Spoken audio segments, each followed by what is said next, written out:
고린도후서 1장 12절로 14절 말씀을 우리가 한 절씩 교독하겠습니다.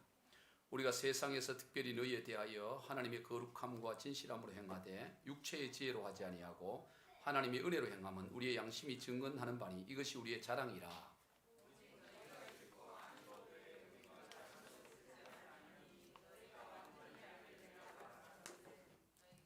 같이 읽습니다. 너희가 우리를 부분적으로 알았으나 우리 주 예수의 날에는 너희가 우리의 자랑이 되고 우리가 너희의 자랑이 되는 그것이라. 아멘. 할렐루야. 반갑습니다. 오늘 특별히 추석 연휴 주간의 주일이다 보니까 많은 식구들이 고향으로 가거나 흩어져서 이 시간에 영상으로 많이들 예배를 드릴 것입니다. 영상으로 드리는 모든 분들 반갑습니다. 할렐루야. 오늘과 다음 시간에 이어서 살펴볼 본문의 배경은 사도 바울이 고린도 교회를 방문하려던 계획을 갑자기 취소함으로 말미암아 고린도 교회 성도들 가운데 바울은 거짓되고 변덕스러운 사람이다, 그렇게 주장하는 일부가 있었습니다. 그리고 심지어 나아가서 바울은 사도가 아니야, 사도성까지 의심하는 그런 단계에 이르게 되었습니다. 그래서 바울은 자신은 거짓되지도 않고 변덕스럽지도 않고 하나님의 뜻 가운데 이렇게 고린도 교회를 방문하려던 계획을 취소하게 되었다, 계획을 연기하게 되었다, 이것을 말하는 것입니다. 바로 그런 배경에 오늘 본문의 내용이 있는 거예요. 오늘 본문 12절을 우리 같이 한번 읽어봅니다. 우리가 세상에서 특별히 너희에 대하여 하나님의 거룩함과 진실함으로 행하되 육체의 지혜로 하지 아니하고 하나님의 은혜로 행함은 우리의 양심이 증거하는 바니 이것이 우리의 자랑이라. 이 고린도 교회를 방문하려던 그 계획을 취소하는 것이, 그게 사람의 지혜, 사람의 꾀, 사람의 어떤 판단으로 한 게 아니고 그게 하나님의 거룩함과 진실함으로 그렇게 한 것이고, 이것이 내 양심이 증언하는 바고 나는 언제나 하나님의 거룩하심과 하나님의 진실함으로 행했기에 그것은 나의 자랑이다, 그렇게 자신을 변호하고 있는 것을 보게 됩니다. 이것을 그 세번역 성경에서는 이렇게 번역하고 있습니다. 같이 읽어봅니다. 우리의 자랑거리는 우리의 양심이 또한 증언하는 것이기도 합니다. 그것은 곧 우리가 세상에서 처신할 때에, 특히 여러분을 상대로 처신할 때에 하나님께서 주신 순박함과 진실함으로 행하고 세상의 지혜로 행하지 않고 하나님의 은혜로 행하였다는 사실입니다. 특별히 이 고린도 교회 성도들, 교회를 대할 때 사도 바울은 순박함과 진실함을 행했다.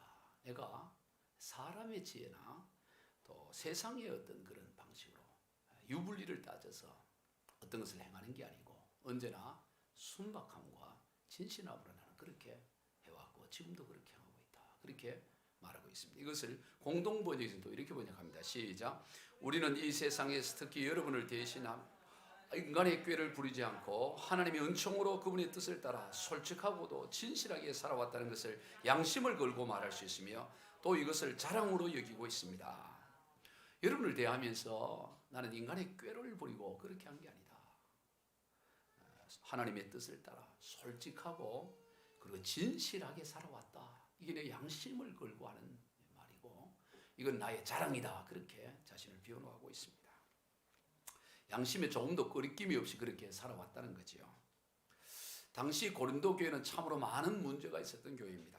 자기들끼리의 다툼뿐만 아니라 유대에서 내려온 거짓 선생들로 인해서 이 고린도 교회를 개척한 이 사도 바울의 사도성을 의심하면서 공격하고 배척하는 그런 일들이 있었습니다. 얼마든지 인간적으로 섭섭함이 있을 수 있겠죠. 이 고린도 교회가 오늘의 이르기까지 사도 바울로 말미암아 그렇게 세워졌는데 바울이 떠나 있는 동안에 유대로서부터 내려온 거짓 선생들의 그 유혹에 넘어가고 바울을 거부할 뿐만 아니라 배척하고 욕하고 바울이 무슨 사도냐 하면서 그렇게 공격하니 바울의 입장에서는 얼마나 그 마음이 아프고 섭섭했겠습니까? 그러나 그럼에도 불구하고 사도 바울은 고린도 교회 성도들을 대함에 있어서 하나님의 거룩함과 진실함으로 행했다, 그렇게 말하고 있습니다. 인간적인 방법이나 육체의 지혜대로 행하지 않고 오직 하나님의 거룩하심과 하나님의 진실함으로 그렇게 행했고 그것이 그의 자랑이다라고 오늘 본문에서 말씀하고 있습니다. 성도 여러분, 상대는 악으로 대할지라도 나는 끝까지 선으로 대하는 자세, 그것이 여러분 우리의 참된 자랑이 되어야 합니다.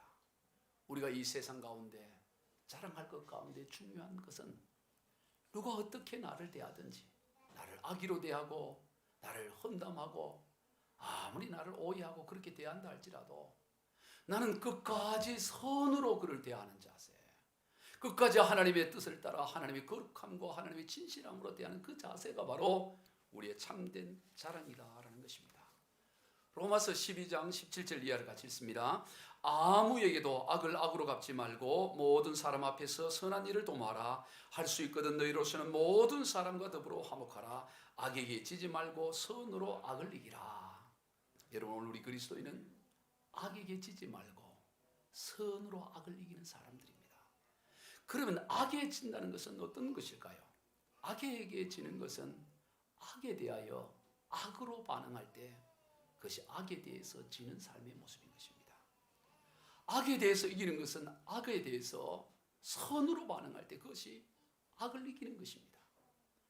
오늘 우리 그리스도인들은 언제나 어떤 상황이나 악에 대하여 선으로 반응하며 그래야 악을 이기는 그런 삶이 되어야 돼요. 그게 그리스도인의 삶입니다. 예수님의 공생의 사역이 그러하셨습니다. 세상 모든 만물을 창조하신 근본 하나님의 본체신 예수님이 이 땅에 오셨을 때 이 땅의 백성들은 하나님을 거부하고 심지어 십자가에 못 박아 죽이기까지 했습니다. 여러분, 악도 이런 악이 없지요. 최고의 악인 것입니다. 최대의 악이에요. 절대 있어서는 안 될 악이에요. 모든 인간과 만물을 창조하신 하나님이 이 땅에 오셨으면 버선발로 나가서 그를 환영하고 모셔드리고 맞아드려야 되는데 맞아들기는커녕 거부하고 배척하고 심지어 침을 뱉고 죽이기까지 했으니 세상에 이보다 더 큰 악이 어디 있겠어요? 그 예전에 공공의 적이라는 영화가 나온 적이 있습니다. 요즘 이 추석 연휴 기간에도 가끔씩 이런 영화를 틀어주지요. 거기 보면은 막무가내 시기에 아주 지독한 이 꼴통 형사인 역을 하고 있는 설경구와 또 그리고 극악무도한 폐륜을 행하는 펀드 매니저인 이성재 배우가 주연으로 나오는 영화예요.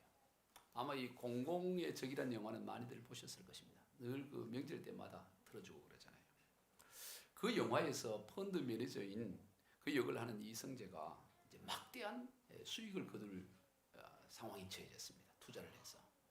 근데 그 투자금은 아버지로부터 빌린 거였어요. 근데 조금만 이제 시간이 지나면 큰 수익을 거두게 되는데 아버지가 그가 후원하는 어느 고아원이 어려움이 처해지니까 거기에 후원하기 위해서 그 투자금을 회수하려고 하는 것입니다. 그래서 아들하고 그 갈등이 있죠. 근데 아버지는 확고해요. 지금 이 어려움에 처한 거기를 내가 도와줘야 된다. 그래서 투자금을 회수하려고 하니까 이 아들이 어느 비 오는 날 우비를 입고 와서 아버지를 칼로 찔러 살해를 하죠. 그런데 그것을 엄마가 지켜보고 그래서 엄마마저도 결국은 둘 다를 살해합니다. 그리고 나서 다음 날 그 부모의 시신 위에다가 밀가루를 다 뿌려요. 증거를 인멸하기 위해서 그런 아주 폐륜을 행하는 것이죠.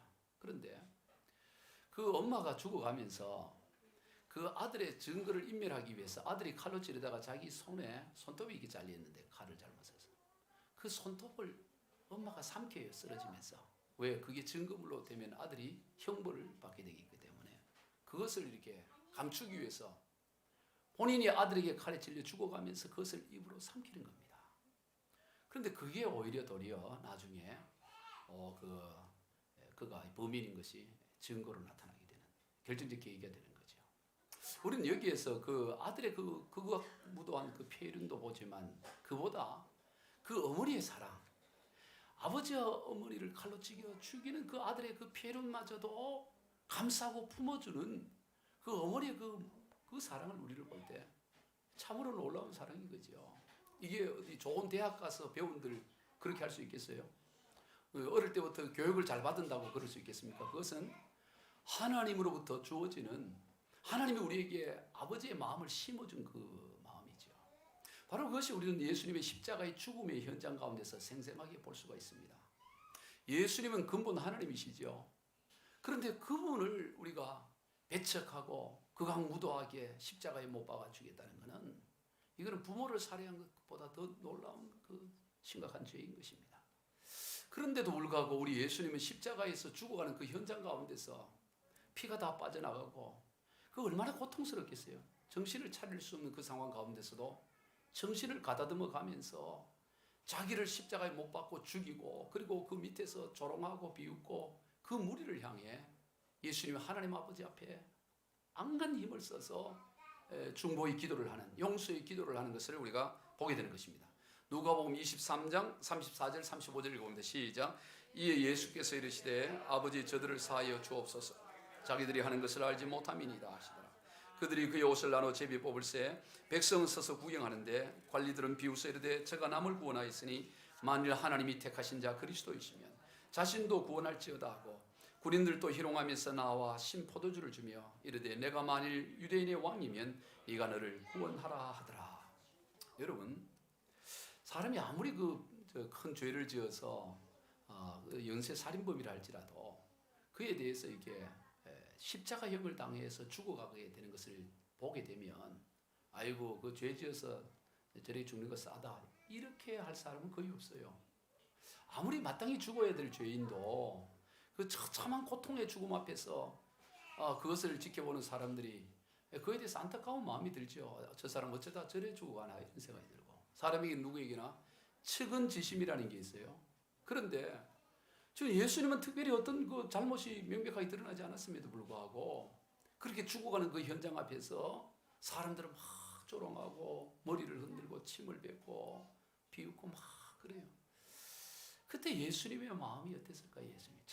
예수님이 그때 마음이 어땠을까요? 제가 지난주에 어느 제가 아는 어느 목사님이 간증을 저한테 하는 걸, 뭐 저한테만 한 게 아니고 거기 모인 몇 분들한테 이렇게 했는데 그 간증의 내용이 뭐냐면 이분이 얼마 전에 외국에 갔다가 이렇게 돌아오게 되었습니다. 선교하러 갔다가 코로나 상황에도 복음을 전하러 이 열방에 나갔다가 들어오는데 들어오다가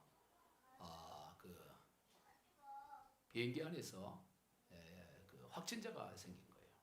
확진자가 생겨가지고 이분도 이제 그게 이제 밝혀지니까 갑자기 이제 격리가 된 겁니다. 갑자기 이제 자기 집 앞으로 119가 와서 그를 이제 호송을 해간 겁니다. 그래 갔는데 가서 자기가 일주일간 격리하고 있어 집에서는 괜찮았는데 갑자기 격리된 거기에서 폐가 나빠지기 시작합니다. 거기에 보면 이제 양성자들도 같이 있고 이렇게 함께 이러다 보니까 이게 음성이었는데 자기는 그래 확진자적이 돼가지고 이송이 된 거예요. 이거 제가 지난 수요일도 나누었었는데 이걸 설교를 사실 내가 준비하지 않았던 이 간증인데 그래서 이분이 갑자기 했는데 가서 2주간 거기 이제 격리되어 있는데 몸이 점점 나빠지기 시작했습니다. 그래서 위독하다는 상황이 돼요. 제가 그 같이 있는 방에서 그 목사님이 위독하다는 게 계속 떠오르기 시작했어요. 거의 살가망성이다. 그 의사들이 그러더래요. 99.9% 이거는 사망입니다. 희망이 다 폐가 다 무너지고.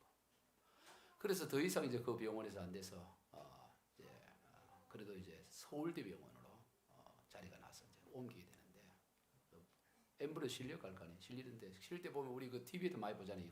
이게 비닐 같은 거 안에다 덮잖아요. 자크에 넣어갖고 그렇게 이제 봉해가지고 옮기는 거예요. 그 옮기는데 이분은 원래 남편도 목사님이셨어요. 목사님인데 남편이 이제 세상을 떠나고 지금까지 왔는데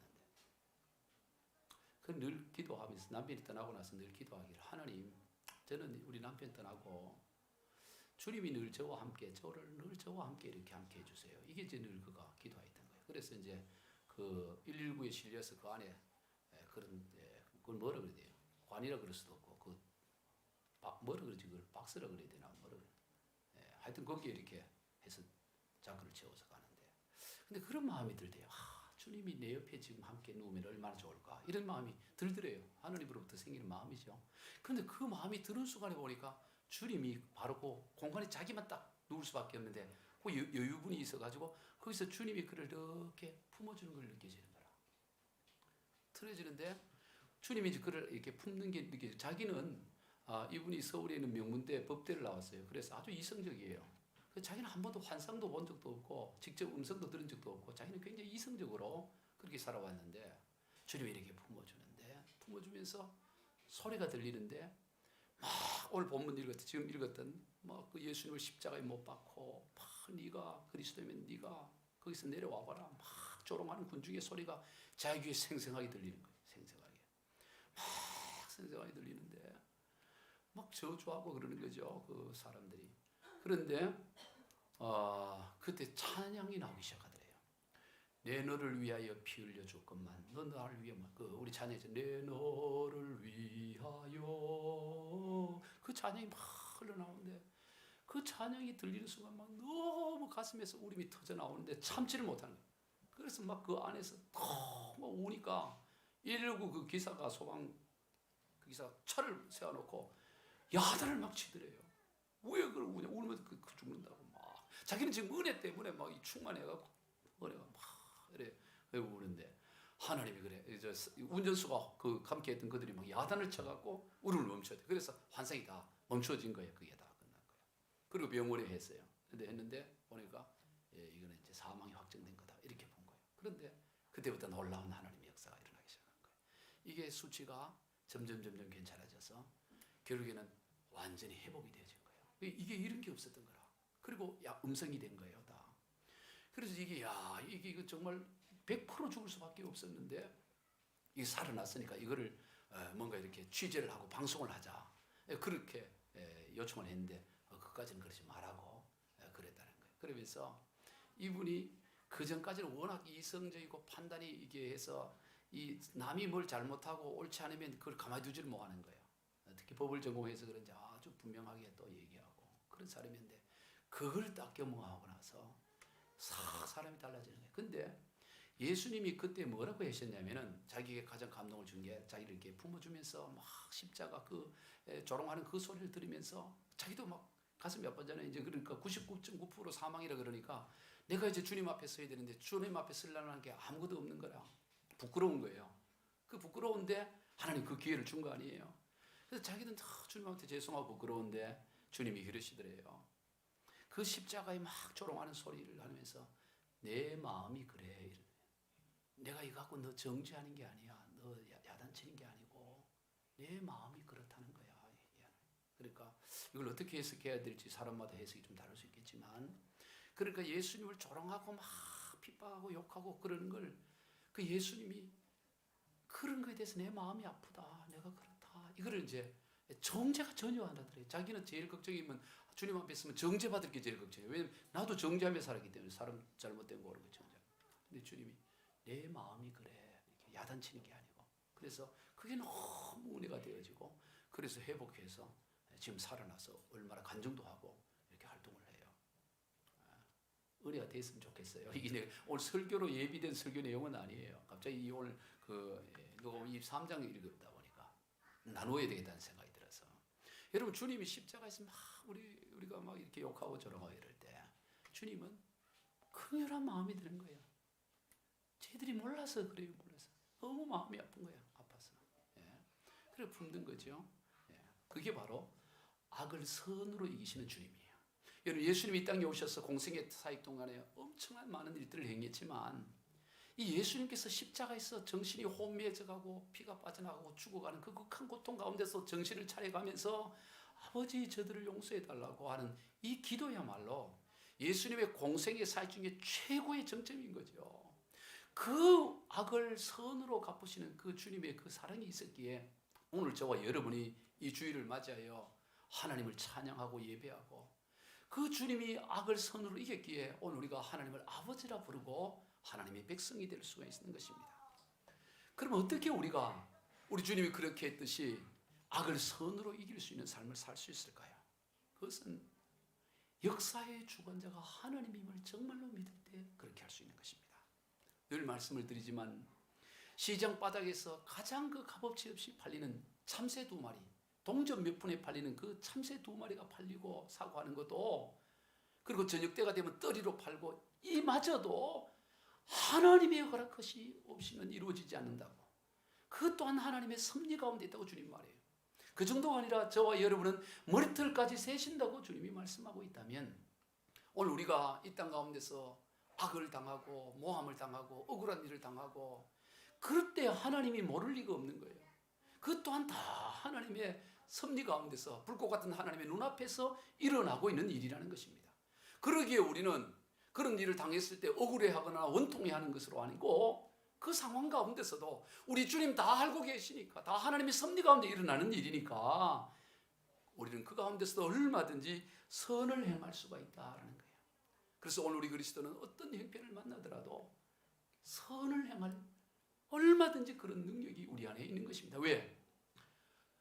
우리에게는 모든 역사의 주관자 되신 하나님이 우리와 함께하고 계시고 우리의 모든 형편을 다 알고 계시기 때문에.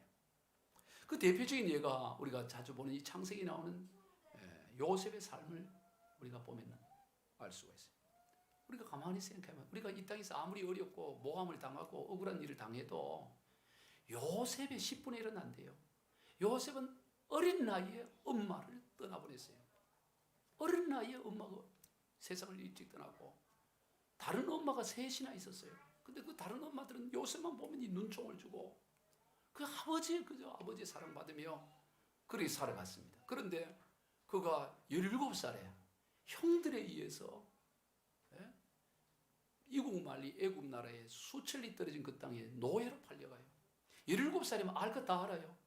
아주 어렸을 때 그러면 모르지만 17살이면 다 판단이 다 섭니다. 그런데 형들이 죽이려고 하다가 죽이는 것 대신에 그냥 팔아버리잖아요.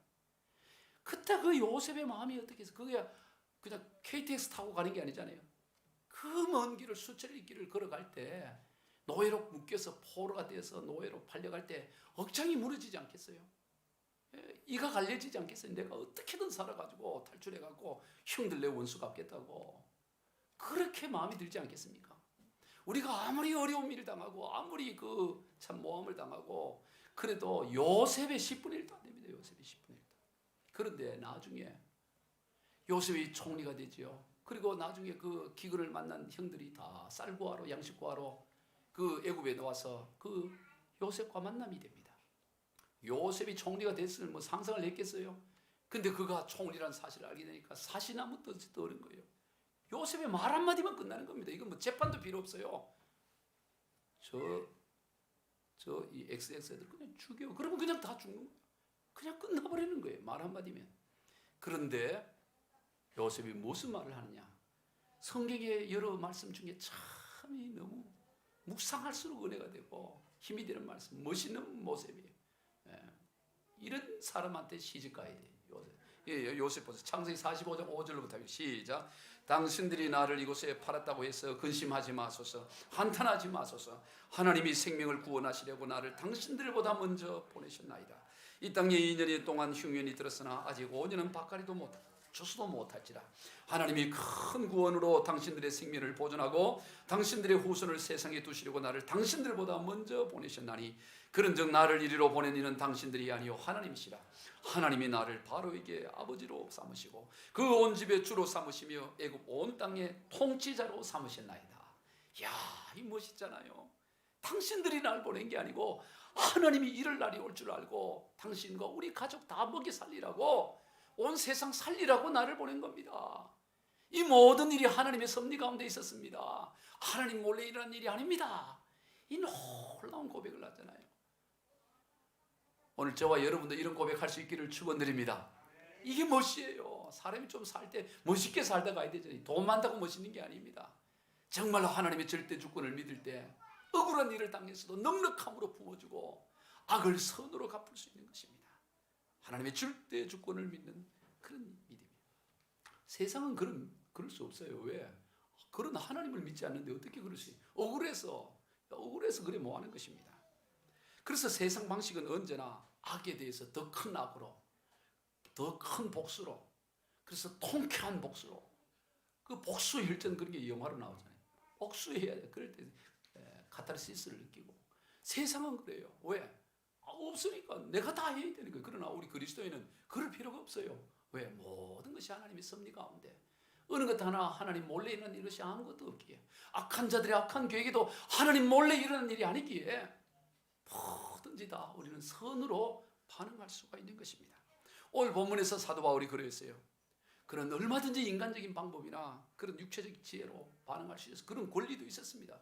너희들이 감히 하면서, 그러나 그런 끝까지 하나님의 진실함과 하나님의 거룩함으로 반응했고, 그 결과 결국 고린도 교회를 하나님께서 원하시는 반듯한 그 많은 문제의 교회를 정말 하나님이 원하시는 그런 교회로 세워갔던 것입니다. 성도 여러분, 우리 그리스도인들에게는 악을 행할 권리가 없습니다. 어떤 경우에도 악을 행할 권리가 없어요. 우리 그리스도인은 어떤 경우에도 오직 선을 행할 권리만 있는 것입니다. 그리스도인의 생활에 대해서 로마서 12장 이하를 우리 같이 읽어봅니다. 시작. 내 원수가 줄이거든 먹이고 목마르거든 마시게 하라. 그리함으로 내가 숯불을 그 머리에 쌓아놓으리라. 악에게 지지 말고 선으로 악을 이기라. 마태복음 5장 44절이야. 나는 너희에게 이르노니 너희 원수를 사랑하며 너희를 박해하는 자를 위하여 기도하라. 이같이 한즉 하늘에 계신 너희 아버지의 아들이 되니니 이는 하나님이 그 해를 악인과 선인에게 비추며 비를 의로운 자와 불의한 자에게 내려주심이라. 여러분, 우리 그리스도인들은 악을 행할 권리가 없습니다. 우리가 아무리 억울한 일을 당해도 그 억울한 일을 복수하기 위해서 악을 행할 권리는 우리에게 없다는 거예요. 왜? 그것 또한 하나님의 섭리 가운데 있는 것이고 하나님이 다 지켜보고 계시고 우리 하늘 아버지가 어떠한 낙고 악 중에 최고의 악마저 십자가상에서 품으심의 모습을 우리에게 보여줬기 때문에 우리가 할 수 있는 유일한 선택지는 용서하고 품고 악에 대해서 선으로 반응하는 것입니다. 하늘 아버지가 그러기 때문에 하늘 아버지의 아들인 저와 여러분도 그러해야 된다는 것입니다. 이게 우리가 할 수 있는 유일한 선택지예요. 이런 이야기가 있습니다. 인종차별이 심하던 그때 미국에서 그 한 백인 부자가 이 가든에서 파티를 막 크게 열었습니다. 그래서 온갖 먹을 좋은 것, 뭐 칠면조, 팔면조 뭐 다 갖다 놓고 온갖 뭐 이 바베큐도 하고 막 파티를 막 여는 거예요. 친구 불러서 노세 젊어서 노세 하면서 이렇게 파티를 막 여는데 그때 한 인디언이 너무 배가 고파가지고 기진맥진해서 그 집에 좀 먹을 것 좀 얻기 위해서 그 주인에게 빵 좀 한 조각 좀 달라고 이렇게 한 거예요. 그랬더니 이 백인 그 부자가 우리 집에는 그 인디언에게 줄 빵은 없다고 가라고 이러는 거예요. 너무 배고프니까 그러면 주스라도 한 잔 마시게. 주스도 그러면 참 물 한 모금만이라도 좀 마시게 해달라고 그랬더니가 너 같은 그 인디언들에게는 물도 아깝다고 물도 못 주고 그렇게 냉대하고 박대하고 내치는 거예요. 그래서 이 인디언이 너무 힘들고 마음이 상하면서 그 집을 나선 거예요. 그런데 여러 날이 지난 다음에 이 백인 부자가 사냥을 하러 숲속에 들어요. 사냥을 하다가 깊이 숲속에 사냥을 하다가 그만 길을 잃어버린 거예요.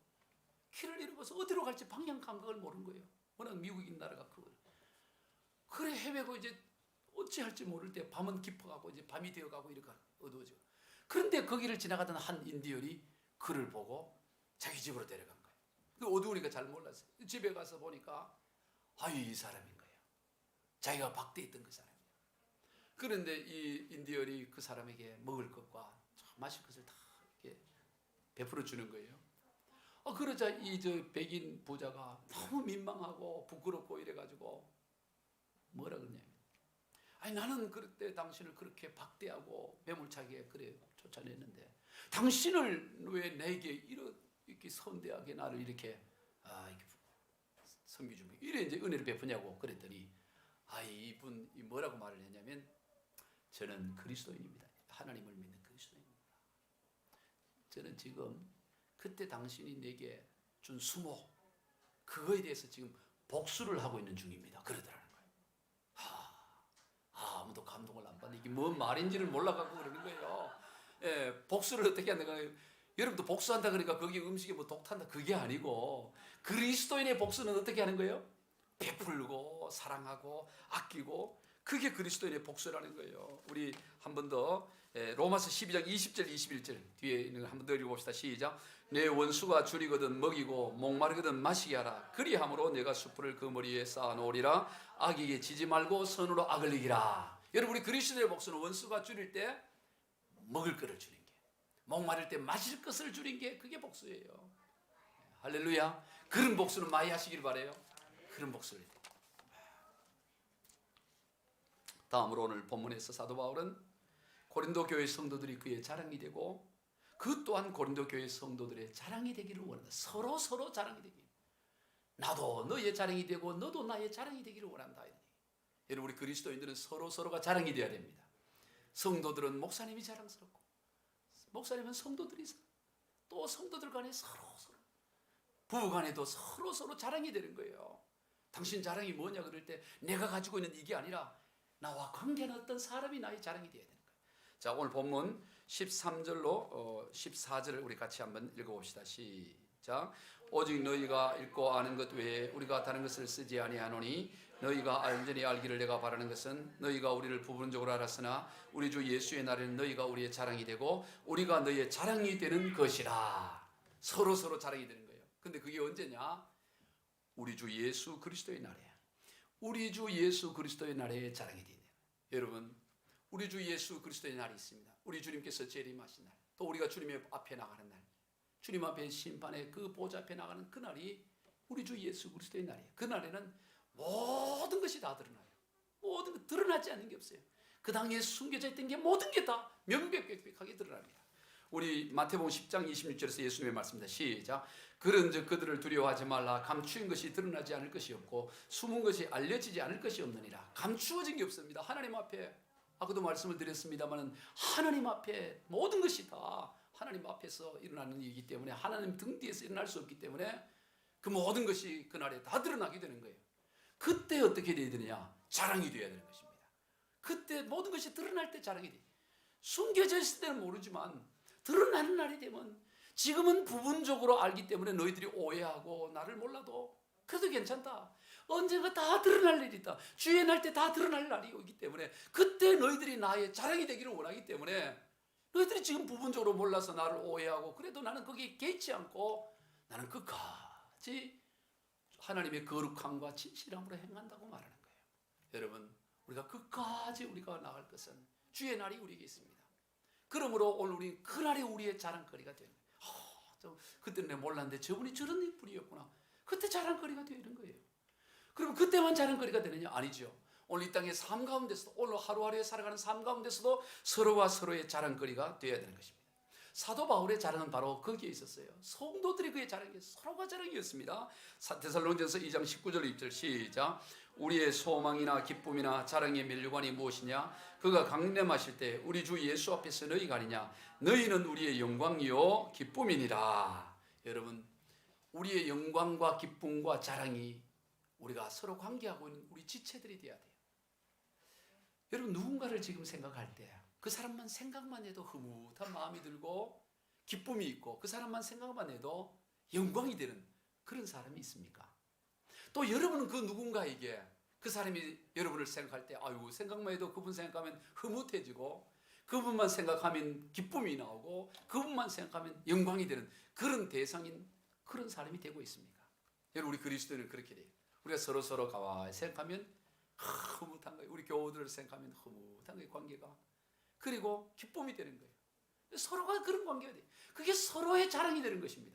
생각만 하면 소화가 안 되고 활명수 찾아야 되고 그런 관계 되면 그 사람 생각만 해도, 얼굴만 떠올려도 참 감사하다. 그런 관계, 그 천국의 지점으로 이 교회를 이 땅에 하나님이 보내주신 거 아니에요? 세운 거 아니에요? 그러므로 오늘 우리 서로 먼 훗날 주의 날, 주님의 날, 심판의 날, 그때만 자랑스러운 것이 아니라 오늘 이 땅을 살아가면서 서로가 서로의 자랑이 되는 삶이 되어야 된다는 것입니다.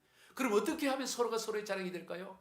바로 앞서 말씀하신 대로 오직 하나님의 거룩함과 진실함으로 행할 때, 그렇게 행할 때 서로가 자랑되는 거예요. 그러면 그렇게 거룩함과 진실함으로 행한다는 그 실체가 무엇이냐? 그것은 바로 하나님의 은혜로 행하는 걸 말하는 거예요. 자, 오늘 보면 12절을 다시 한번 읽어봅니다. 시작. 우리가 세상에서 특별히 너희에 대하여 하나님의 거룩함과 진실함으로 행하되 육체의 지혜로 하지 아니하고 하나님의 은혜로 행함은 우리 양심이 증언하는 바니 이것이 우리의 자랑이니라.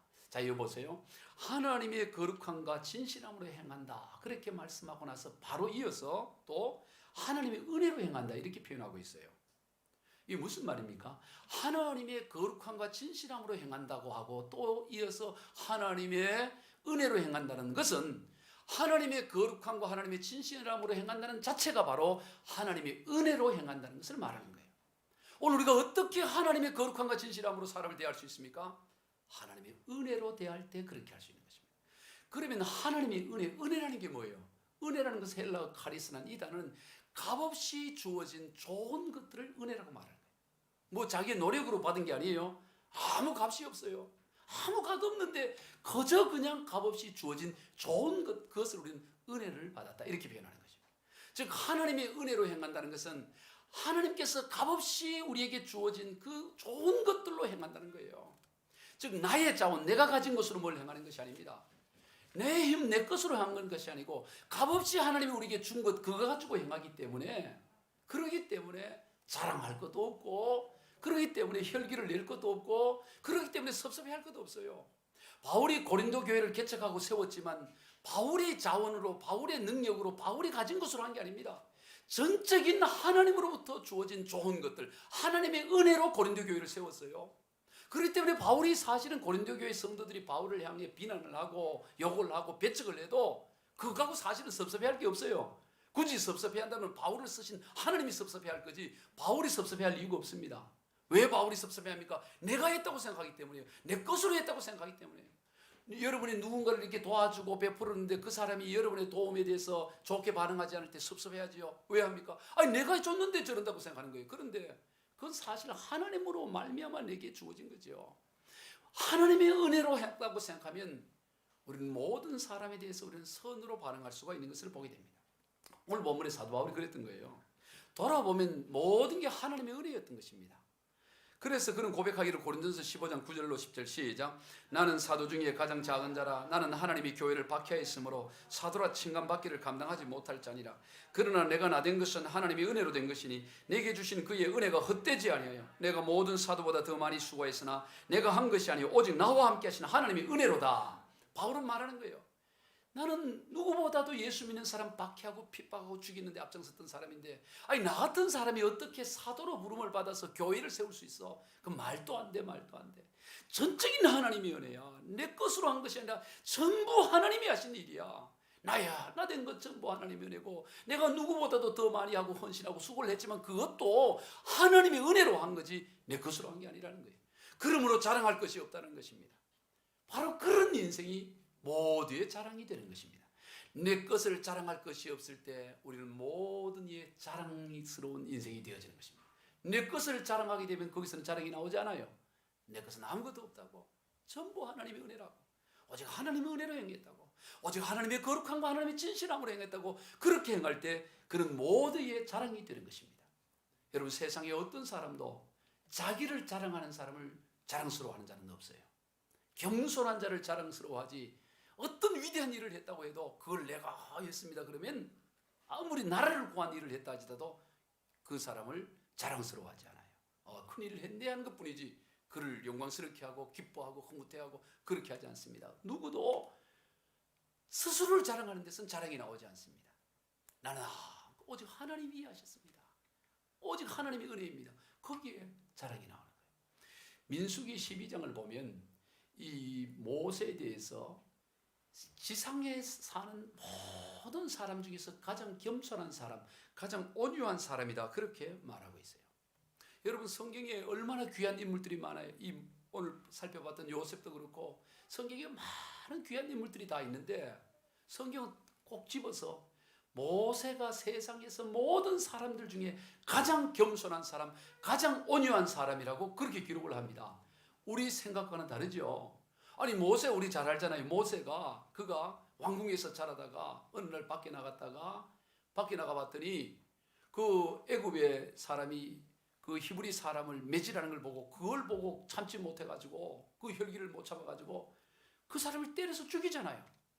사람 죽였으면 뭐 혈기가 갑자기 나서 죽였다 하면 빨리 그 어떻게 수습을 하고 그 피해 가족들을 돌보고 뭘 해야 되잖아요. 왕궁에 있으니까 돈도 있고 하니까 뭔가 이게 수습을 해야 될 거 아니에요. 그거 가장일 수 있잖아요. 집안에 가장일 수도 있는데 그렇게 반응하면 어떻게 해요? 그런데 이 모세는 주변을 둘러보고 죽인 걸 본 애굽 사람이 없는 걸 알고 땅에 파묻어 버려요. 모래 위에. 얼마나 이 잘못된 사람이, 혈기가 충만한 사람이에요. 그런데 그런 사람이 어떻게 세상의 모든 사람, 인류 모든 사람 가운데서 가장 온유한 사람이라고 말했을까요? 가장 겸손한 사람이라고 말할 수 있었을까요? 그것은 바로 겸손에 대한 성경적 바른 의미 때문에 그래요. 여러분, 오늘 우리는 겸손하다, 온유하다는 것은 그저 눈에 힘 빼고 말을 느릿느릿하게 하고 그냥 물에 물 탄 듯이 그런 사람이 온유한 게 아닙니다. 무골호인, 뼈가 없이 그냥 호인, 뭐도 그게 성경이 말하는 온유가 아니에요. 성경에서 말하는 온유는 그런 것이 아닙니다. 성경에서 말하는 온유는 모든 것이 전적인 하나님의 은혜임을 깨닫고 살아가는 삶이 온유한 거예요. 뭐가 온유라고요? 모든 것이 전적인 하나님의 은혜다. 모든 게 전적인 하나님의 은혜다. 이걸 인정하는 사람, 그를 온유하다고 표현하는 거예요. 내가 한 게 없어. 나는 원래 성질도 급해. 그러나 가만히 보면 전부 하나님의 은혜야. 내가 한 게 없어. 이런 것을 전부 한 이런 상태를 온유한 사람, 겸손한 사람이다 말하는 거예요. 여러분 보세요. 성경에서 가장 하나님의 놀라운 역사를 경험한 사람이 누구예요? 모세예요.